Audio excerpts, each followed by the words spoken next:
సాధారణంగా పర్వతాల్లో గాలి వీస్తే దాని శబ్దం కొన్ని కిలోమీటర్ల వరకు వినిపిస్తుంది. కానీ 2020 జూన్ 15 రాత్రి లడాక్ మంచుకొండల్లో గాలి కాదు, ఆర్తనాదాలు వినిపించాయి. గాల్వాన్ లోయ. ఇక్కడ రాత్రిపూట ఉష్ణోగ్రత -15 డిగ్రీల వరకు పడిపోతుంది. అక్కడ ఆక్సిజన్ సగం మాత్రమే ఉంటుంది. అందుకే మన సైనికులు ప్రతి అడుగు జాగ్రత్తగా వేస్తారు. ఎందుకంటే ఇక్కడ ప్రతి అంగుళం భారతదేశ గౌరవానికి, చైనా దురాశకు మధ్య నిలబడి ఉంది.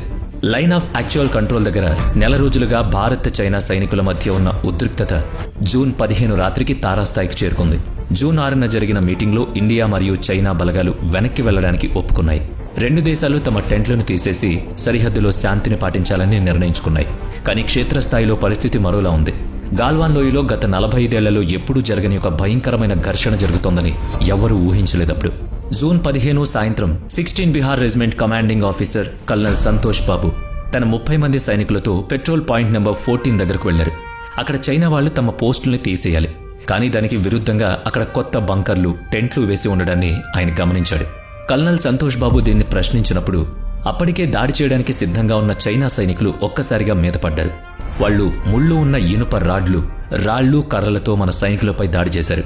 చైనా సైనికులు సంఖ్యలో చాలా ఎక్కువగా ఉన్నారు. అంతేకాకుండా పూర్తి ప్లాన్తో ఉన్నారు. అకస్మాత్తుగా జరిగిన ఈ దాడి వల్ల ఆయుధాలు లేని మన భారతీయ జవాన్లకు చాలా నష్టం జరిగింది. చాలా మంది తీవ్రంగా గాయపడ్డారు. అయినా సరే వాళ్ళు వెనక్కి తగ్గలేదు. చైనా సైనికుల ఆయుధాలనే లాక్కుని ప్రతి దెబ్బకు బదులిస్తూ భారతీయ జవాన్లు మెల్లగా పట్టు సాధించారు. మన సైనికుల ధైర్యం ముందు వాళ్లు నిలబడలేకపోయారు. తమ దాదాగిరి తమకే ఎదురు తిరిగిందని చైనా వాళ్లు మొదటిసారి అర్థం చేసుకున్నారు. సముద్ర మట్టానికి 14,000 అడుగుల ఎత్తులో, రాత్రి చీకటిలో, -డిగ్రీల చలిలో దాదాపు 6 గంటల పాటు 2 అణు ఆయుధాల దేశాల సైనికులు చేతులతో కొట్టుకున్నారు.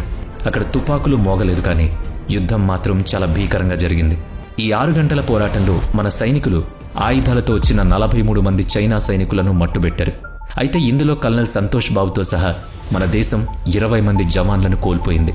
అసలు ఈ గాల్వాన్ గొడవ వెనుకున్న అసలు కథ ఏంటి?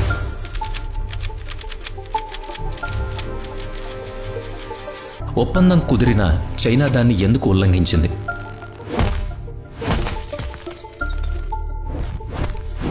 ఆయుధాలు లేకపోయినా మన వాళ్లు చైనా సైనికులను ఎలా తరిమికొట్టారు? దీనివల్ల ఇండియా చైనా సంబంధాలపై ఎలాంటి ప్రభావం పడింది?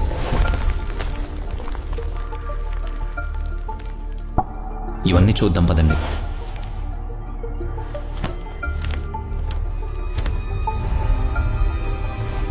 ఈ గొడవ తర్వాత చైనా నిజాయితీగా లేదని అర్థమైంది. ఎందుకంటే వాళ్ల సైనికులు మన దేశంలోకి చొరబడ్డానికి ప్రయత్నిస్తుంటే వాళ్ల నాయకులు మాత్రం శాంతి చర్చల గురించి మాట్లాడుతున్నారు. చైనా కుట్రలను అర్థం చేసుకోవాలంటే మనం చరిత్రలోకి వెళ్ళాలి. 20వ శతాబ్దంలో బ్రిటిష్ ఇండియా ఉత్తర సరిహద్దు నేరుగా టిబెట్తో ఉండేది. అప్పట్లో టిబెట్ పరిస్థితి కాస్త గందరగోళంగా ఉంది. క్షేత్రస్థాయిలో టిబెట్ తన ప్రభుత్వాన్ని తానే నడుపుకునేది. కానీ అంతర్జాతీయంగా మాత్రం అది చైనా రాజుల ఆధీనంలో ఉన్నట్టు లెక్కల్లో ఉండేది. అంటే అప్పట్లో టిబెట్ పూర్తిగా స్వేచ్ఛగా లేదన్నమాట. అలా అని పూర్తిగా చైనాలో భాగం కూడా కాదు. ఆ అయోమయం మధ్యలో బ్రిటిష్ వాళ్లు లడాక్ సరిహద్దును నిర్ణయించడానికి ప్రయత్నించారు. 1865లో WH జాన్సన్ అనే బ్రిటిష్ అధికారి జాన్సన్ లైన్ను ప్రతిపాదించారు.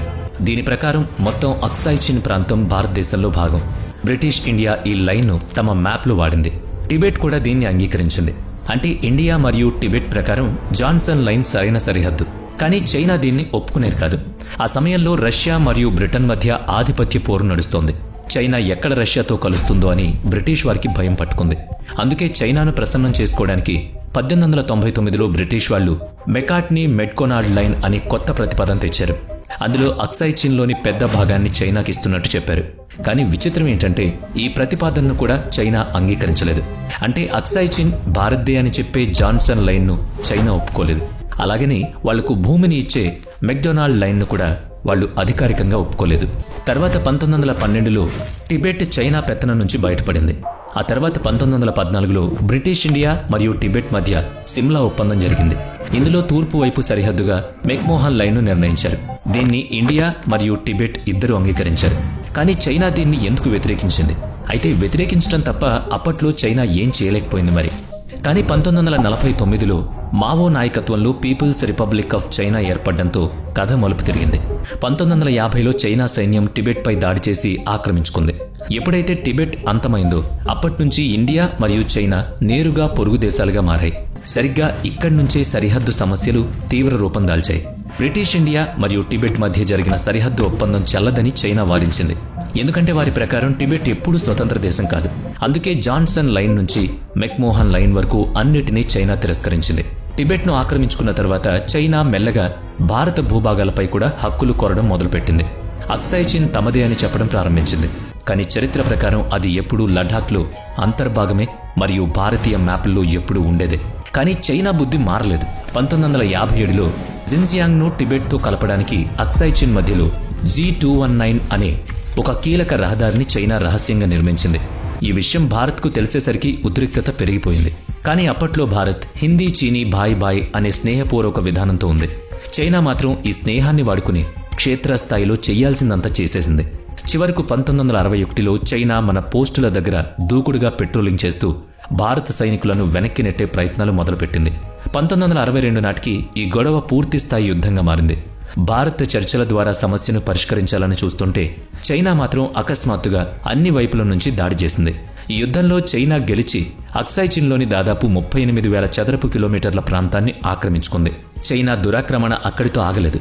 5 ఏళ్ల తర్వాత 1967లో తూర్పు వైపున ఉన్న నాథులా మరియు చోలా ప్రాంతాల్లో చొరబాట్లు మొదలుపెట్టింది. కానీ ఈసారి భారత జవాన్లు గట్టిగా బుద్ధి చెప్పారు.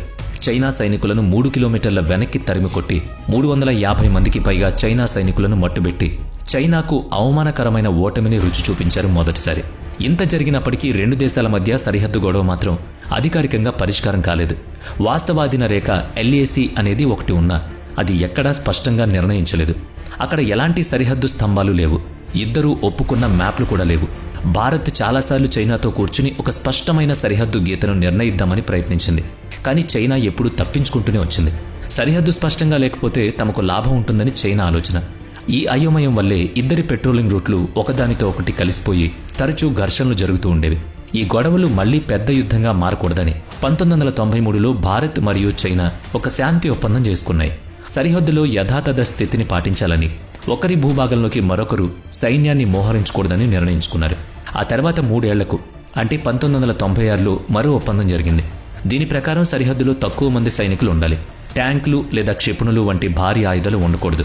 అన్నిటికంటే ముఖ్యమైన నిబంధన ఏంటంటే LAC దగ్గర ఎట్టి పరిస్థితుల్లోనూ తుపాకులు గాని పేలుడు పదార్థాలు గాని వాడకూడదు. యుద్ధ విమానాలు కూడా అనవసరంగా సరిహద్దు దగ్గరకు రాకూడదు. ఏవైనా గొడవలొస్తే మాట్లాడుకుని పరిష్కరించుకోవాలి. 2014లో నరేంద్ర మోదీ ప్రధానయ్యాక చర్చలు పుంజుకున్నాయి. 2020 నాటికి మోదీ మరియు చైనా అధ్యక్షుడు షీ జిన్పింగ్ 18 సార్లు కలుసుకున్నారు. వ్యాపార సంబంధాలు మెరుగుపడ్డాయి. సరిహద్దు సమస్య మాత్రం అలాగే ఉండిపోయింది. పైగా చైనా కవ్వింపు చర్యలు ఇంకా ఎక్కువయ్యాయి. 2017లో డోక్లాంలో 73 రోజుల పాటు ఉద్రిక్త పరిస్థితి. ఇక 2019లో అయితే చైనా సైన్యం 660 సార్లు సరిహద్దు నిబంధనలను ఉల్లంఘించింది. చైనా కావాలనే ఒత్తిడి తెచ్చే ఎత్తుగడలు వేస్తోందని ఈ లెక్క స్పష్టంగా చూపిస్తోంది. చైనాను అడ్డుకోవాలంటే సరిహద్దులో మన మౌలిక సదుపాయాలను, రోడ్లను అభివృద్ధి చేసుకోవడం తప్ప వేరే మార్గం లేదు భారత్ దగ్గర. దీని తర్వాత భారత్ కొన్ని కీలకమైన ప్రాజెక్టులు ప్రారంభించింది. అందులో ఒకటి 255 కిలోమీటర్ల పొడవైన దుర్బక్షియోక్ DBO రోడ్. ఇది లేహ్ నుంచి వాస్తవాధీన రేఖ LACకు కేవలం 9 కిలోమీటర్ల దూరంలో ఉన్న దౌలత్ బేగ్ ఓల్డీని కలుపుతుంది.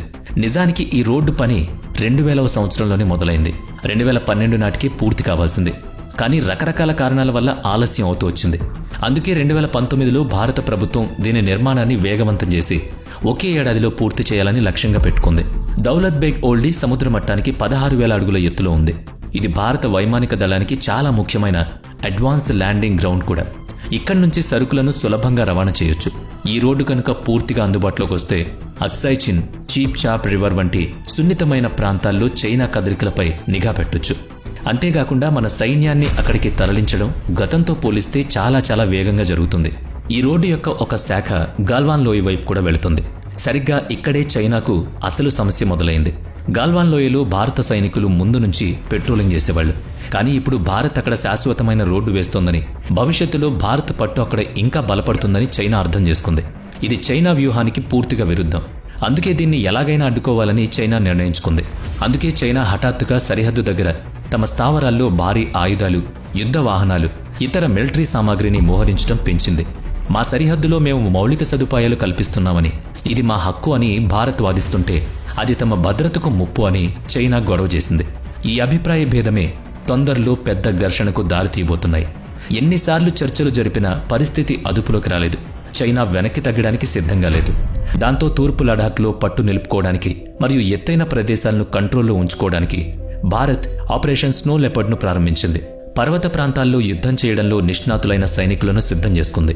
3 నెలల తయారీ తర్వాత 16 బిహార్ రెజిమెంట్, పంజాబ్ రెజిమెంట్ 3 మరియు ఇతర దళాలు తూర్పు లడాఖ్లోని కీలకమైన పెట్రోలింగ్ పాయింట్ల దగ్గరకు మోహరించాయి. ఎత్తైన ప్రదేశాలను రక్షించడం, సరుకుల సరఫరా లైన్ కట్ అవ్వకుండా చూడడం వీరి బాధ్యత. 2020 ప్రారంభం నాటికి ఇటు భారత్ అటు చైనా 2 దేశాలు లడాఖ్లో పెట్రోలింగ్ పెంచాయి. గాల్వాన్ లోయలోనే కాకుండా పాంగాంగ్ సోసరస్, హాట్ స్ప్రింగ్స్ దగ్గర కూడా ఉద్రిక్తత పెరిగింది. చైనా సైనికులు పదే పదే మన ప్రాంతంలోకి రావడానికి ప్రయత్నిస్తున్నారు. మన వాళ్లు అడ్డుకోవడం నిత్యకృత్యం అయిపోయింది. తుపాకులు వాడకూడదు అనే ఒప్పందం ఉంది కాబట్టి కాల్పులు జరగలేదు, కానీ తోసుకోవడం, అడ్డుకోవడం వంటి శారీరక ఘర్షణలు రోజు జరుగుతున్నాయి. 2020లో చైనా సైన్యం కదలికలు ఇంకా వేగమయ్యాయి. బయటకు మాత్రం అంతా బాగుంది అని 2 ప్రభుత్వాలు చెబుతూ వచ్చాయి. కానీ మే 10న కొన్ని వార్తాపత్రికల్లో భారత్ మరియు చైనా సైనికుల మధ్య చేతితో కొట్టుకునే స్థాయి ఘర్షణలు జరిగాయని వార్తలొచ్చాయి. ఇందులో 72 మంది భారతీయ సైనికులు గాయపడ్డారని కూడా ప్రచారం జరిగింది. ఒక బ్రిటిష్ పేపర్ అయితే చైనా ఏకంగా 60 చదరపు కిలోమీటర్ల భారత భూభాగాన్ని ఆక్రమించేసిందని రాసేసింది. పరిస్థితి ఎంతలా మారిందంటే అప్పటి army chief general Manoj Mukund స్వయంగా వచ్చి ఈ వార్తలు అబద్ధమని, పరిస్థితి అంత ప్రమాదకరంగా లేదని చెప్పాల్సొచ్చింది. కానీ ఆ మాట ఎక్కువ రోజులు నిలబడలేదు. సరిగ్గా వారం తర్వాత మే 21న చైనా సైనికులు గాల్వాన్ లోయలో మన భూభాగంలోకి చొరబడ్డారు. రోడ్డు నిర్మాణానికి నిరసనగా ఏకంగా 70-80 టెంట్లు వేశారు. మే 24న హాట్ స్ప్రింగ్స్, పెట్రోల్ పాయింట్ 14-15 ప్రాంతాల్లో కూడా చొరబడి 3 కిలోమీటర్ల లోపలికొచ్చి తిష్టవేశారు. భారత్ వెంటనే స్పందించి వాళ్లకు 1/2 కిలోమీటర్ దూరంలో మన సైన్యాన్ని మోహరించింది. గత 50 నుంచి 60 ఏళ్లలో ఎప్పుడూ లేని విధంగా ఈసారి భారత్ చైనా సైనికులను భౌతికంగా అడ్డుకుంది. ఇది చైనాకు చాలా అవమానకరంగా అనిపించింది. జూన్ మొదటి వారానికి పరిస్థితి విషమించడంతో జూన్ 6న లడాఖ్లో 2 దేశాల కమాండర్ల మధ్య 7 గంటల పాటు మీటింగ్ జరిగింది. పెట్రోలింగ్ పాయింట్ 14 నుంచి 2 దేశాల సైన్యాలు 2 కిలోమీటర్లు వెనక్కి వెళ్లాలని నిర్ణయించుకున్నాయి. చైనా తన 1000 మంది సైనికులను వెనక్కి తీసుకువెళ్లడానికి ఒప్పుకుంది. ఆ మీటింగ్ తర్వాత 2 దేశాలు ఇచ్చిన ప్రకటనలు చూసి పాత గొడవల్లాగే ఇది కూడా సర్దుమణిగిపోతుందని అందరూ అనుకున్నారు. నిజానికి మీటింగ్ జరిగిన వెంటనే చైనా సైనికులు పెట్రోల్ పాయింట్ 14 దగ్గర ఉన్న టెంట్లను కొన్ని రోజుల పాటు తీసేశారు. కానీ ఇదంతా చైనా ఆడుతున్న నాటకమని ఎవరికీ తెలియదు. కొన్ని రోజులకే అదే చోట మళ్లీ కొత్త టెంట్లు వెలిశాయి. ఇది నేరుగా మిలిటరీ నిబంధనలను ఉల్లంఘించడమే. 2020 జూన్ 15న 16 Bihar regiment commanding officer colonel Santosh Babu June 6న కుదిరిన ఒప్పందం ప్రకారం చైనా వాళ్లు వెనక్కి వెళ్లారో లేదో చూడ్డానికి తన 30 మంది సైనికులతో కలిసి పెట్రోలింగ్ పాయింట్ 14 దగ్గరకు వెళ్లారు. ఒప్పందం ప్రకారం చైనా వాళ్లు తమ టెంట్లు, పోస్టులు అన్నిటినీ తీసేయాలి. కానీ గాల్వాన్ నది మలుపు దగ్గరకు రాగానే అక్కడ చైనా వాళ్లు మళ్లీ నిర్మాణాలు మొదలుపెట్టారు. ఇది స్పష్టంగా రెచ్చగొట్టే చర్య. అయినా సరే కల్నల్ సంతోష్ బాబు శాంతంగా ఉంటూ ఒప్పందం ప్రకారం ఇక్కడ పోస్టులు పెట్టకూడదని, వెంటనే తీసేయాలని చైనా సైన్యానికి చెప్పారు. కానీ చైనా సైనికులు మాత్రం మర్యాద లేకుండా ప్రవర్తించారు. ఒక చైనా సైనికుడు కల్నల్ సంతోష్ బాబు వైపు పరిగెత్తుకుంటూ వచ్చి బూతులు తిడుతూ ఆయన్ని గట్టిగా తోసేశాడు. ఒక్క క్షణం ఆయన తూలిపోయారు. తమ కమాండింగ్ ఆఫీసర్ని అలా అవమానించడం చూసి మన జవాన్లు కోపం కట్టలు తెంచుకుంది. వాళ్లు వెంటనే చైనా సైనికుల మీదకు దూకారు. చిన్న వాగ్వాదం కాస్త భయంకరమైన ఘర్షణగా మారిపోయింది. మన సైనికులు అక్కడ ఉన్న చైనా పోస్టుల్ని పూర్తిగా ధ్వంసం చేసి తగలబెట్టారు. ఈ ఎదురుదాడికి భయపడి సంఖ్యలో తక్కువగా ఉన్న చైనా సైనికులు వెనక్కి పారిపోయారు. చైనా వాళ్లు ఇక తిరిగి రారని మిగతా సైనికులు అనుకున్నారు. కానీ ఈ అవమానానికి వాళ్లు ఖచ్చితంగా బదులు తీర్చుకుంటారని కల్నల్ సంతోష్ బాబు ఊహించారు. ఆయన అనుకున్నట్టే జరిగింది. రాత్రి చీకటి పడగానే దాదాపు 300 నుంచి 400 మంది చైనా సైనికులు తిరిగొచ్చారు. ఈసారి వాళ్లు పూర్తి తయారీతో ఉన్నారు. వాళ్ల చేతుల్లో ఇనుప రాడ్లు, పెద్ద రాళ్లు, ముళ్లు చుట్టిన కర్రలు ఉన్నాయి. చాలా మంది బుల్లెట్ ప్రూఫ్ జాకెట్లు కూడా వేసుకున్నారు. దీన్ని బట్టి ఈ దాడికి వాళ్లు ముందే ప్లాన్ చేసుకున్నారని అర్థమవుతుంది. దగ్గరకు రాగానే మన వాళ్ల మీద పెద్ద రాళ్లతో దాడి మొదలుపెట్టారు. 14,000 అడుగుల ఎత్తులో ఉన్న ఈ ఇరుకైన కొండల్లో భీకరమైన పోరు మొదలైంది. ఒకవైపు ఆయుధాలు లేని 30 మంది మన సైనికులు, మరోవైపు ఆయుధాలతో ఉన్న 400 మంది చైనా సైనికులు. వాళ్ళు విద్యుత్ షాక్ ఇచ్చే పరికరాలను కూడా వాడారు. ముళ్లు గుచ్చుకుంటున్నాయి, రాళ్లు తగులుతున్నాయి. మన వాళ్లు మాత్రం అంగుళం కూడా వెనక్కి తగ్గలేదు. గాయాలైనా సరే అవకాశం దొరకగానే చైనా వాళ్ల ఆయుధాలను లాక్కుని వాటితోనే ఎదురుదాడి చేశారు. కల్నల్ సంతోష్ బాబు ముందుండి తన దళాన్ని నడిపించారు. చైనా సైనికులను పట్టుకుని చితకబాదారు. కానీ రాత్రి 9 గంటల సమయంలో ఒక చైనా సైనికుడు విసిరిన పెద్ద రాయి ఆయన తలకు బలంగా తగిలింది. తీవ్రంగా గాయపడిన ఆయన గాల్వాన్ నది ప్రవాహంలో పడిపోయి వీరమరణం పొందారు. కాసేపటికి మరో 2 సైనికులు అమరవీరులయ్యారు. తమ ఆఫీసర్ మరియు సహచరులు చనిపోవడం చూసి మన సైనికుల ఆవేశం కట్టలు తెంచుకుంది. వాళ్ళు రెట్టింపు బలంతో మీద పడ్డారు. కానీ శత్రువుల సంఖ్య చాలా ఎక్కువగా ఉండడంతో కేవలం 3 కిలోమీటర్ల దూరంలో ఉన్న మన పోస్ట్ నుంచి సహాయం కోరారు. వెంటనే సుమారుగా 200 మంది భారత సైనికులు అక్కడికి చేరుకున్నారు. వాళ్ళు రావడంతో యుద్ధం మళ్లీ వేడెక్కింది. ఈసారి మన జవాన్ల దాటికి చైనా చిచ్చుబుడ్లు ఆరిపోయాయి. వాళ్ల ముళ్ల కర్రలు విరిగిపోయాయి. మన వాళ్ళు తమ తుపాకులకు ఉండే కత్తులతో దాడి చేయడం మొదలుపెట్టారు. తమ హింసే తమకు తిరిగి ఎదురైందని చైనా వాళ్ళకి అర్థమైంది. ఆసియాలో తామే బలవంతులం అనుకునే చైనా గర్వం మన సైనికుల కాలి బూటు దగ్గర నలిగిపోయింది. రాత్రి కాగానే చలి విపరీతంగా పెరిగిపోయింది. ఆ ఎత్తైన ప్రదేశంలో -డిగ్రీల చలిలో హైపోథెర్మియాతో సైనికులు ప్రాణాపాయ స్థితికి చేరుకున్నారు. చిమ్మ చీకటిలో యుద్ధం చేస్తుండడంతో చాలామంది సైనికులు నేరుగా 14,000 అడుగుల ఎత్తులో పడిపోయారు. మరికొందరు దారి తప్పి అవతలి వాళ్ల సరిహద్దులోకి వెళ్లిపోయారు.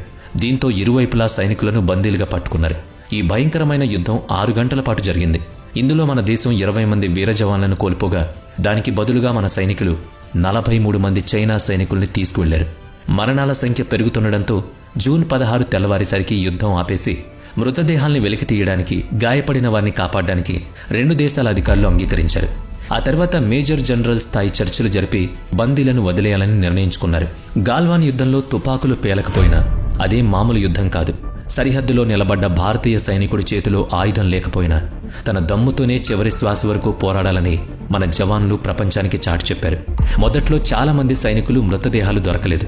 ఎందుకంటే చీకట్లో కొందరు కొండల మీద నుంచి పడిపోయారు. మరికొందరు గాల్వాన్ నదిలో కొట్టుకుపోయారు. కల్నల్ సంతోష్ బాబు మృతదేహం కూడా నదిలో కొట్టుకుపోయింది. తర్వాత రెస్క్యూ టీం ఆయన్ను వెలికితీసింది. జూన్ 18న సైనిక లాంఛనాలతో ఆయనకు అంతిమ వీడ్కోలు పలికారు. కోవిడ్ ఉన్నా సరే వేలాది మంది ప్రజలు కన్నీళ్లతో, గర్వంతో ఆయన్ని సాగనంపారు. కల్నల్ సంతోష్ బాబు 1983 ఫిబ్రవరి 13న తెలంగాణలోని సూర్యాపేట జిల్లాలో జన్మించారు. ప్రాథమిక విద్య శ్రీ సరస్వతి శిశుమందిర్లో, పై చదువులు కోరుకొండ సైనిక్ స్కూల్లో జరిగాయి. అలా అన్నీ పూర్తయ్యాక 2004 డిసెంబర్ 10న 16 బిహార్ రెజిమెంట్లో లెఫ్టినెంట్గా చేరారు. ఆయన మొదటి పోస్టింగ్ జమ్మూలో జరిగింది. అక్కడ తీవ్రవాదులను ఏరివేసే ఆపరేషన్లో ఆయన చూపిన తెగువ ఆయన్ను గొప్ప ఆఫీసర్గా మార్చింది. ఆయన చాలా నెమ్మదస్తుడైనప్పటికీ నాయకత్వంలో మాత్రం ఎప్పుడూ ముందుండేవాడు.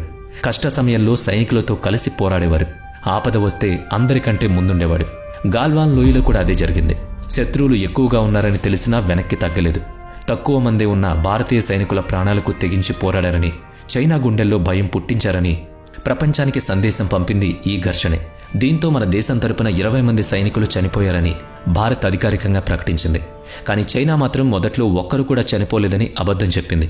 కానీ ఆస్ట్రేలియా పేపర్ ది క్లాక్సన్ రిపోర్ట్ ప్రకారం 38 మంది, రష్యా వార్తా సంస్థ టాస్ ప్రకారం 43 మంది చైనా సైనికులు చనిపోయారని బయటపడింది. రష్యా రిపోర్ట్స్ వచ్చాక చైనా తప్పును ఒప్పుకుంది. కానీ కేవలం 4 చనిపోయారని మళ్లీ అబద్ధం చెప్పింది. అంతేకాకుండా ఈ గొడవ చైనా వైపు జరిగిందని, భారత్ వాళ్లే తమ భూభాగంలోకి వచ్చారని చైనా ప్రచారం చేసింది. కానీ భారత్ దీన్ని గట్టిగా తిప్పికొట్టింది. గొడవ జరిగింది మన భూభాగంలోనే స్పష్టం చేస్తుంది. 2 అణువాయుధ దేశాల మధ్య జరిగిన ఈ గొడవ ప్రపంచవ్యాప్తంగా ఆందోళన కూడా కలిగించింది. ఘటన జరిగిన 2 రోజులకే air force chief RKS Bhadauria Leh చేరుకున్నారు. ఎలాంటి పరిస్థితులైనా ఎదుర్కొంటామని చెప్పారు. సుఖోయ్ 30, మిరాజ్ 2000, జాగ్వార్ వంటి యుద్ధ విమానాలను, అపాచీ హెలికాప్టర్లను సరిహద్దులో మోహరించారు. ప్రధానమంత్రి నరేంద్ర మోదీ కూడా స్పందిస్తూ మన జవాన్ల త్యాగం వృధా పోదని, వాళ్లు వెన్నుచూపకుండా పోరాడారని గట్టిగా చెప్పారు. భారత్ సీరియస్గా ఉందని అర్థమయ్యాక చైనా విదేశాంగ మంత్రి వాంగ్ యీ మన విదేశాంగ మంత్రి జైశంకర్కు ఫోన్ చేసి మాట్లాడాల్సి వచ్చింది. దీని తర్వాత కూడా భారత్ వైఖరి ఏమాత్రం మారలేదు. గాల్వాన్ లోయలో జరిగిన దానికి పూర్తిగా చైనాదే బాధ్యత అని, అది వాళ్లు ప్లాన్ చేసిన కుట్ర అని మన విదేశాంగ మంత్రి గట్టిగా చెప్పారు. ఇక భారత్ సైనిక పరంగానే కాకుండా ఆర్థిక పరంగా కూడా చైనాకు గట్టి దెబ్బ కొట్టింది. దేశ భద్రతకు ముప్పు అని చెప్పి టిక్టాక్, పబ్జీ లాంటి 220 చైనా యాప్లను బ్యాన్ చేసింది. అంతేకాకుండా చైనా పౌరులకు టూరిస్ట్, బిజినెస్ మరియు స్టూడెంట్ వీసాలు రద్దయ్యాయి. జూలై 3న ప్రధాని మోదీ స్వయంగా లడాక్ వెళ్లి సైనికులకు ధైర్యం చెప్పారు. భారత్ ఎట్టి పరిస్థితుల్లోనూ వెనక్కి తగ్గదని సందేశం ఇచ్చారు. గాల్వాన్ గొడవ జరిగిన 2 నెలలైనా సరిహద్దులో ఉద్రిక్తత తగ్గలేదు. అప్పుడు రష్యా మధ్యవర్తిత్వం వహించింది. సెప్టెంబర్ 5న మాస్కోలో 2 దేశాల మంత్రులు సమావేశమయ్యారు. కానీ ఆ చర్చలు కూడా గొడవలతోనే ముగిశాయి. ఈ మీటింగ్ జరిగిన 2 రోజులకే సరిహద్దులో కాల్పులు. గత 45 ఏళ్లలో ఇండియా చైనా బోర్డర్లో కాల్పులు జరగడం ఇదే మొదటిసారి. అయినా సరే చర్చలు ఆగలేదు. సెప్టెంబర్ 22న ఒక ఉమ్మడి ప్రకటన చేశారు. సరిహద్దుకు అదనంగా సైన్యాన్ని పంపకూడదని నిర్ణయించుకున్నారు. కానీ క్షేత్రస్థాయిలో మాత్రం సైన్యాలు వెనక్కి వెళ్లలేదు. 2021 గణతంత్ర దినోత్సవం రోజున గాల్వాన్ వీరులకు భారత ప్రభుత్వం గౌరవం అందించింది. కల్నల్ సంతోష్ బాబుకి మరణానంతర మహావీరు చక్ర పురస్కారం అందింది. మిగతా వీర జవాన్లకు వీరచక్ర, కీర్తి చక్ర, శౌర్య చక్ర పురస్కారాలు దక్కాయి. 10 నెలల తర్వాత 2021 ఫిబ్రవరి 10న పాంగాంగ్ సరస్సు దగ్గర నుంచి సైన్యాలు వెనక్కి వెళ్లడం మొదలైంది. దీంతో యుద్ధ వాతావరణం కాస్త చల్లబడింది. కానీ చైనాను నమ్మలేమని భారత్కు గట్టిగా అర్థమైంది. అది నిజమే అని 2022లో మళ్లీ రుజువైంది. అరుణాచల్ ప్రదేశ్లోని తవాంగ్ సెక్టార్లో 300 మంది చైనా సైనికులు మన పోస్టులను ఆక్రమించడానికి వచ్చారు. కానీ మన జవాన్లు వాళ్ళని తరిమి కొట్టారు. వాళ్ళు తమ సామాన్లు కూడా వదిలేసి పారిపోవాల్సి వచ్చింది. భారత్ దౌత్యపరంగా కూడా గట్టిగా ఉండడంతో అక్టోబర్ 2024లో ఒక ఒప్పందం కుదిరింది. 2020కి ముందు ఎలాంటి పరిస్థితి ఉందో అదే పాటించాలని నిర్ణయించారు. దేప్సాంగ్ మరియు డెన్చోక్ ప్రాంతాల్లో కూడా పెట్రోలింగ్కు చైనా ఒప్పుకుంది. కానీ ఇక్కడ ఒక చిక్కుంది. 2020 తర్వాత ఏర్పడిన బఫర్ జోన్ల గురించి స్పష్టత లేదు. దీనివల్ల మన వాళ్ళు రెగ్యులర్గా పెట్రోలింగ్ చేసే కొన్ని ప్రాంతాలు ఇప్పుడు నో పెట్రోలింగ్ జోన్లుగా మారిపోయాయి. దీనివల్ల మనం కొంత వెనక్కి తగ్గినట్టే అని విశ్లేషకులు అంటున్నారు. కొంతమంది నిపుణుల ప్రకారం చైనా తెలివిగా మనల్ని మన భూభాగంలోనే వెనక్కి పంపిందంటున్నారు. మన సైనికులు వెనక్కి తగ్గారు, కానీ చైనా మాత్రం తన నిర్మాణాలు, సరుకుల రవాణా సౌకర్యాలను అలాగే ఉంచుకుంది. దీనివల్ల సరిహద్దులో చైనా పట్టు పెరిగే అవకాశం ఉంది. చైనా బుద్ధి మారలేదు అనడానికి 2025లో మరో సంఘటన జరిగింది. నవంబర్లో అరుణాచల్ ప్రదేశ్కు చెందిన ఒక మహిళను చైనాలోని షాంఘై ఎయిర్పోర్ట్లో 18 గంటల పాటు నిర్బంధించారు. ఆమె పాస్పోర్ట్లో పుట్టిన ప్రదేశం అరుణాచల్ ప్రదేశ్ అని ఉండడమే దానికి కారణం. అరుణాచల్ ప్రదేశ్ చైనాలో భాగమని, అందుకే ఆ పాస్పోర్ట్ చెల్లదని చైనా అధికారులు వాదించారు. భారత్ దీనిపై తీవ్ర నిరసన వ్యక్తం చేసింది. ప్రస్తుతం ఇండియా చైనా సంబంధాలు కోల్డ్ పీస్ అంటే ప్రచ్ఛన్న శాంతి స్థితిలో ఉన్నాయి. అంటే యుద్ధం లేదు, అలా అని స్నేహం కూడా లేదు. గాల్వాన్ ఘర్షణ మనకు ఒక గుణపాఠం. చైనాతో వ్యవహరించేటప్పుడు ఎప్పుడూ అప్రమత్తంగా ఉండాలని ఒక